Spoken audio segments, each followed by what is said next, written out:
So first of all, how many of you are on Twitter? Anyone? Anyone? Sort of. Kind of, yep, good. How many of you are on Facebook? Yeah. So if you're on Facebook, can you do it on your phone? Yeah. Anyone? You should check in to St. Paul's while you're here. Okay? Even though you've already checked in for us. I did check in. I did include. Actually, I included all three of you in my check-in. Yes. Yeah. Something about 9. Very good. So we'll talk more about that. Anyone use another form of social media? Another platform, as it's called? Instagram or Tumblr or any of those? Snapchat. I've avoided Snapchat so far. All right. Who here loves their church? Who here loves their church so much that you want other people to know about it?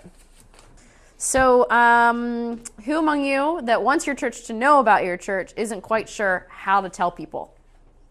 So one of the cool things about social media is that it's actually really easy to share about your church in ways that don't feel quite as threatening. So it's hard to go up to someone and say like, hey, I've just met you, but you should really know about my church. And social media is not at all a replacement for that. It's not a replacement for testimony and witness and prayer, but it is a supplement.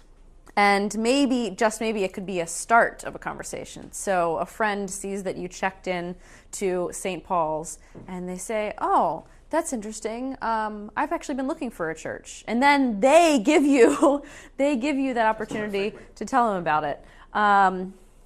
So social media won't save your ministry. It won't do it. You have to have something worth sharing. And having a cohesive message is important. So a mission statement, an image, a logo. Social media shouldn't be a distraction. I know a lot of us are really prone to say, oh gosh, those young people, they're just on their phones. They don't talk to each other anymore. And it can be. It can be a complete distraction, like all the people at Thanksgiving dinner looking at their phones, right? But social media should be a multiplier. So in the bottom right-hand picture, it's kind of hard to see here, but that they're all sitting in church, and a bunch of them are on their phones. And so I have no idea what they're doing because I just took this picture off the internet, but this is what they could be doing. It could be Colleen doing a sermon tweet during a sermon. So that's, she's sharing through Twitter a quote of what has just been said. Julie Stecker was also sharing a sermon tweet. Or it could be Jane, who's a member of Lord of Life, checking in to Lord of Life saying that she's there with her husband. So one of the things about that is it's really easy to make assumptions about what people are doing on their phone. I know I did once. There was someone sitting in front of me in church when I happened to be in the pews. And I was like, gosh, why are they on their phone their whole time? And then I took a chance to look over their shoulder, and they were like transcribing the sermon in a text to someone. Someone who obviously couldn't be there. They wanted to share that with them. So social media at its best is a multiplier. It's a way to share what's going on in a worship space to a broader community. So logos. I think logos are incredibly important. If you're going to be engaged in social media, then having something that's recognizable, that people can see and say, oh yeah, I've seen that, and like it clicks in their memory as something that they can identify as connecting to that ministry. And so the one in the upper left-hand corner is Lord of Life's logo. So each of the colors represents one of our areas of our mission statement. And it also happens to be the liturgical colors, so that works out well too. The one at the top is the church my husband serves, Breath of God Lutheran Church. So it has a sail image, the breath of God catching the sails. We see the Delaware-Maryland Synod logo. I'm sure you're all very familiar with that since you read the e-letter every Tuesday when it comes out, making Julie Stecker proud. And then there's Epiphany Lutheran Church, the church that Bill Gohl was called away from when he became bishop. But while he was there, they did create that logo. So it's the two hands connecting to make a heart.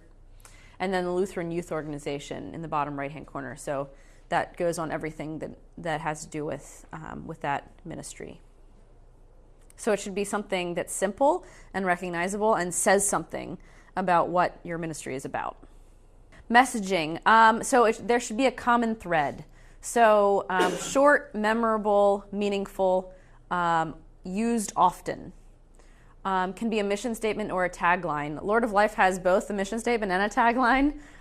So the mission statement we say every Sunday at the end of worship. We are called to worship God, grow in faith, and reach out to others with the love of Jesus Christ. And we have a tagline, which is the community church with a big heart. The God is Love Church is Epiphany in Baltimore. And then the table where Jesus meets us is the Lutheran Episcopal Campus Ministry at Towson. Something that's shorthand that says who we are and what we're about. And anyone who participates in that ministry could easily share what it's about. I looked for a bunch of your logos in my search, and sometimes it was either hard to find, or when I found it, it had a background that was hard to pull it away from. But I know that some of you have logos. St. Paul's is working on a new one right now, right? We're having a logo contest. A logo contest. That's great. All right, Facebook. So I'm actually going to share about 3 different uses for Facebook. Facebook groups is the first one. So groups are really for community building within a congregation. So I already go to Holy Communion, right? And I want to share that I'm supposed to be doing altar care, but I can't come this Sunday. Can someone fill in for me? Or, make sure you sign up for our dinner that we're having coming up soon. But it's for interchurch communication, so it's building up the community. It's not replacing community, again, but it's supplementing community. So here are 3 examples. Ascension Lutheran Church, their group is actually closed, so you can't see any of the posts unless you're a member. So I assume that they share some things there that, like phone numbers or whatnot, that they don't want anyone to be able to see. The one in the middle is from Lord of Life's page, so our members will post things about what they hope or what they're trying to do, or reminders about things.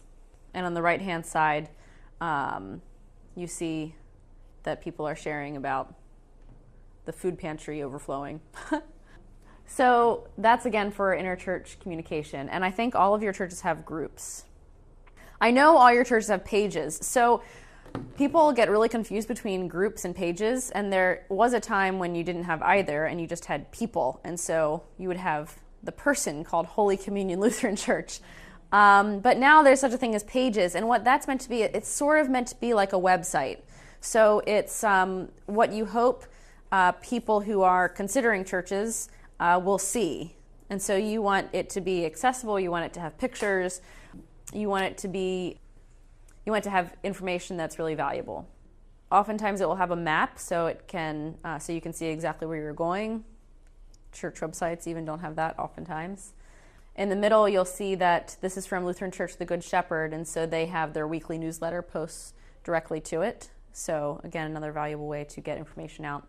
On the right-hand side, that's from Christ Lutheran Church, Inner Harbor. And you'll see that it has reviews. So right here, people have reviewed it, and it has 4.8 out of 5. So a bunch of people have gone in and reviewed it and given it star ratings. That's happening with all of our churches. Some of our churches have as few as 5 reviews, and others have as many as 25 reviews. Reviews of what? Of the church. So what you can do, one thing that you can do that's pretty easy if you're on Facebook, is to go and check into your church and write a review and give it a 5-star rating. Just don't bother if you're going to do a 1-star rating. Don't do it. But go in and give a 5-star rating so that it shows that people love their church. Again, you want people to know that you love your church. That's an easy way to do that. So if some Sunday someone wants to get up and say, hey, I just reviewed our church on Facebook, and if you haven't had the chance to yet, you should too. It's an easy way to promote your church. And then finally, Facebook, a tool for the disciples of our churches to witness. So one of the most important things that you can do, as I mentioned before, is to check in to your church.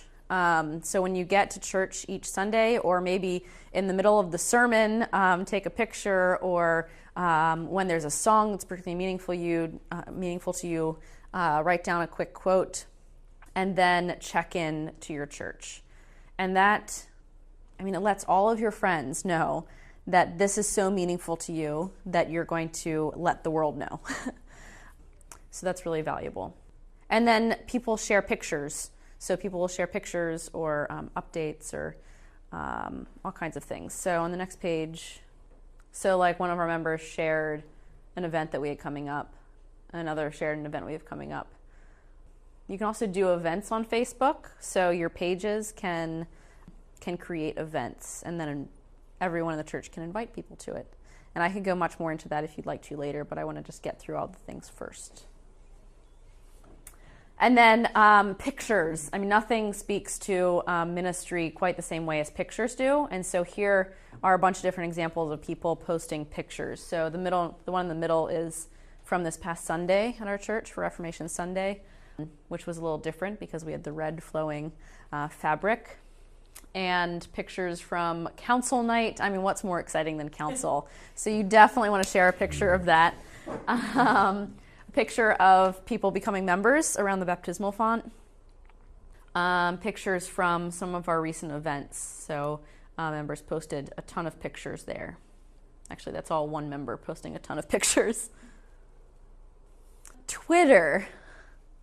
So these are all examples of Twitter. Again, how many of you are on Twitter? Just Stuart, right? So during worship this morning, there were two of us live tweeting the sermon. And just to break down what that means, sometimes when you have your bulletin for church, you'll get out a pencil and you'll start writing down ideas that you're hearing. And then you'll want to tell someone about it later. And so you'll have those notes to go back to. This is a way to do that live. So you do it right then and right there, and you can use pictures, you can use quotes, you can take a picture of the hymn that you're singing, which I took a picture of. Will you come and follow me this morning, and post it on Twitter. Who are you sending it to then? You're sending it to everyone who follows you. So so on Twitter, you're publicly out there, and people can click to follow you. And so I think I have something like 200 followers, which makes it sound like they're my disciples, but they're not. They're simply people who are interested in what I have to say and what I have to share. And then if they really like what I have to say, then they might retweet it. So they might share it as well with all the people that follow them. So for example, this morning, I shared one of the testimonies that someone said this morning. I shared it on Twitter through a tweet, and then Colleen Carpenter-Gonia, the youth and student ministries person here, retweeted it from the St. Paul's account. So Twitter's only words, right? Twitter's words and pictures. It is pictures. Mm-hmm. So what's it? Okay, so then Instagram. Yeah, Instagram is only pictures and very short videos. Okay. Yeah. So some ministries use Instagram as well. I don't specifically go over that today because it's not as frequently used, and it's a little harder to tie in. And you can use pictures through Twitter or through Facebook. So Isn't Twitter on its way out? No, I don't think so. Not from what I can tell. People use Instagram a lot. Yeah, so actually what's used a lot by younger people is something called Snapchat. Yeah. Snapchat is not as useful to ministries because the whole idea is it's something quick, brief, and then goes away. Yeah. But what we want to do is make something that resounds, right? That multiplies, that other people can see, and it can be available for a long time. All right, so here we have sermon tweets. There are a bunch of those. And then one in the upper right-hand corner is I checked into the U.S. Post Office last Easter, just before Easter, with our mailers. And then the Delaware-Maryland Synod retweeted it or quoted it in one of their tweets to ask how other people connect with their community. On the lower left-hand corner, you see one from Luther Place. And then that's in D.C. And then right above that, you see from Lord of Life, the sermon, the audio of the sermon that I posted on TUMBLR automatically went out on our Twitter account. And then our weekly newsletter also automatically goes out through Twitter. So lots of connections of how you can make sure other people know what's going on and ways to connect to the ministry where you're excited to serve. Tumblr. I don't know how many of you are familiar with Tumblr, but it's basically just a blog. So there are lots of other blogs out there that you can use to share notes, to share poems, to share stories. I specifically use Tumblr to share audio of sermons because it's a really easy way to do that. So here you have a screenshot of 2 of the sermons that have been posted. So then you can just go on there and listen to it, and then you can see how many people have listened to it. So if someone is not able to worship that Sunday, or if they're away at college and they'd like to hear what's going on, then they can still connect in that way. So like we have so on our website, there's a link to our Tumblr. Our Tumblr is actually lordoflifers.tumblr.com. But yeah, you can search also for locations or names or interests that you share.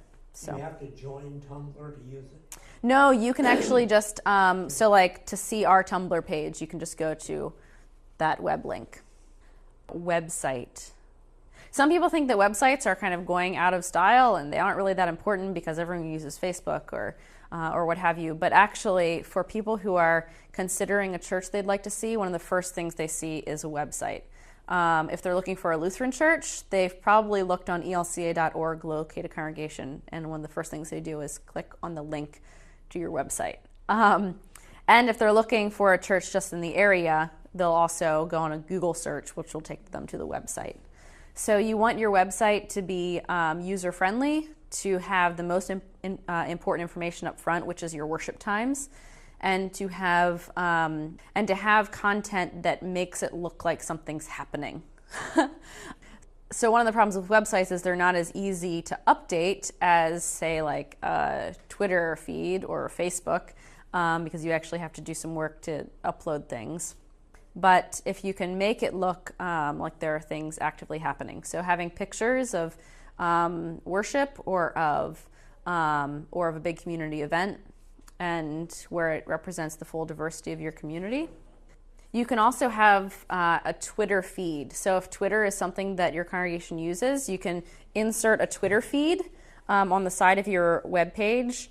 And so even if you haven't updated your website in a couple months, they'll still see the tweet that was sent out from last Sunday's sermon or a preview of what's happening this weekend. So it's one easy way to keep it up to date. All right, these are just 3 examples of websites. Again, it's a little hard to see, but they're from all over the country. CANVA. I know that Stuart's familiar with CANVA. You're familiar with CANVA too? CANVA, so I'm kind of a technology nerd, and so I love to create designs on my computer. I think it's fun, and I use Adobe, the Adobe suite, to do that, but not everyone has access to the Adobe suite. And the awesome thing about Canva is it's a website where it's free to make designs, and it's really easy to use. So if you go into Canva, that's on your little paper too. If you go to canva.com, then you can sign up, and it will take you on a tutorial to how to create an image. So for example, we use images for each week as a preview for the sermon that's coming up. So there you see one on the left-hand side. That was for a few weeks ago. You probably remember that text. The upper right-hand corner is for the youth nights that we're doing collaboratively with congregations in Hartford Conference. And the bottom right-hand corner is the image that we use when we're announcing Sunday school or things that have to do with Sunday school. And again, those 2 that are specifically Lord of Life, we include our logo on that. And you can upload images, and you can mess with shading things or what fonts to use, and it makes it incredibly easy to do. So you don't need to know how to use Adobe or anything like that. You just follow along with the tutorials. I can't do it all. Right? I mean, like sometimes I'm even overwhelmed by the idea that like I'd love to be more active and have something every day that's a tweet that has something to do with Lord of Life, but you can't do it all the time. And so it can be very overwhelming. But each media platform does not stand on its own, or at least it doesn't need to. You don't need to redo work for each. So for example, that image from the previous page of the sermon, I created that in CANVA, and then it gets shared on Facebook, on our Facebook page, and in our Facebook group, and then others can reshare it. It can also be shared on Twitter. And then when I've recorded the sermon, when I post it on TUMBLR, I use that same image again. So it's not like you're creating it for one thing and then, oh, well, that's done. But you use things over and over again. So again, it's a multiplier. And then a lot of the systems you can put in place where things automatically feed. So if you remember on the Facebook page for Lutheran Church of the Good Shepherd, their newsletter each week, it appears as though it automatically posts to paste to their page. So that makes it really easy to share what's going on, because you don't even have to set it up new each week. You just have it automatically do it. So where do you start? If this is like brand new to you, where do you start? If you're an evangelism chair or someone who really wants to encourage people in your congregation to be more public witnesses to what's going on in your congregation and what God is doing in your life, ask people to check in on Facebook. It's really easy. Check in on Facebook, say, hey, I'm here, I'm excited, I'm ready for worship, or wow, that was a really awesome worship that we just had. I hope you can come next week, and share that there. If you do share anything through social media, invite others to retweet it or share it. So there's always a link at the bottom of anything you share on Facebook where you can click share. And then you can share it to your own page, or you can share it in another group you're a part of. And again, it's a way to multiply the work that you're doing. And I think that all of us say that the pastor of your church is not the only one who ministers, right? All the members of our congregations are ministers, and that's one way that we can easily share the ministry that's going on. Have people sign up to be your church's online advocates. So like if there are people in your congregation who you know they use Facebook, they're always on Facebook, oh my gosh, I wish they'd stop posting on Facebook. Invite them to sign on to be people who anytime they see something from your church, they're going to share it. Because they might not think to do it because, oh, that's cool, I see that. But it's not a funny cat video, right? So it's not obvious that it should be shared, but say, hey, it would be awesome if you could share this every time it comes up. And then you have 5 people in your congregation that every time an event happens, they're automatically witnessing to that to their combined 5,000 friends on Facebook, right? I think it's in fact more effective than a mailer, because when you see a friend share it, you already have a connection. Like you automatically know that your friend is invested in that church, and so you're more likely to pay attention. Invite people to review your Facebook page, again, as we said in the beginning. So go on and write a review, make it a good review, and try to say something in your review, something positive, something about why you love your church. Get your website up to scratch, because they are still the #1 place prospective visitors seek. So make sure you do that. Other resources. So other resources, for our church newsletter, we use MailChimp. There are other services available to do the same kind of thing, but we use MailChimp to send out any email we want to go out to the whole congregation. It's a free service as long as you have less than 1,000 email addresses in your database. So we're golden, at least in our congregation we are. But it's a way for everyone to receive that and to receive something that looks polished. So it's much prettier than just the straight text that you might send if you were just sending an email from Outlook. What's nice about the online version, which you can do in some ways in the printed version. So again, you can say, like, we'll include an article from Living Lutheran, and so we'll say, read more at livinglutheran.com. So they can go to Living Lutheran and look for that article. But if you're using the online version, then they can just click on the link and it will take them to the article. Or they can click on the link for the after-school program and it'll take them to the registration online registration for it, or the link for Sunday school, or what have you. Other resources, I found something called iSkySoft. That's what I use to take the audio from the sermon that I record using my iPhone, which is low technology, but it works. And then I can use iSkySoft to change into a format that can be posted on TUMBLR. So it's a relatively inexpensive software. We use Audacity, which is free. Okay, Audacity. Audacity. Okay, and then this also we use to change any formats for videos that we want to use in PowerPoint. Facebook, Twitter, Tumblr. Most important is one another. So I think sometimes we look at all this and say, well, I have no idea how to do that, and how to even start to do that is like way beyond my level. But there are people in your congregation who this is like their bread and butter. They know how to do it. They do it every day. They might do it too much. So might as well give them something that will be meaningful and something that will contribute to the ministry. And so again, having people say like, yes, I can be an online advocate, or, I can be the person who tweets from our official Twitter account of the church, or, I'm going to say that every week, whenever I'm there, I'm going to live tweet the sermon. Or they can redesign your website, but you don't need to do all of it yourself. So, very good.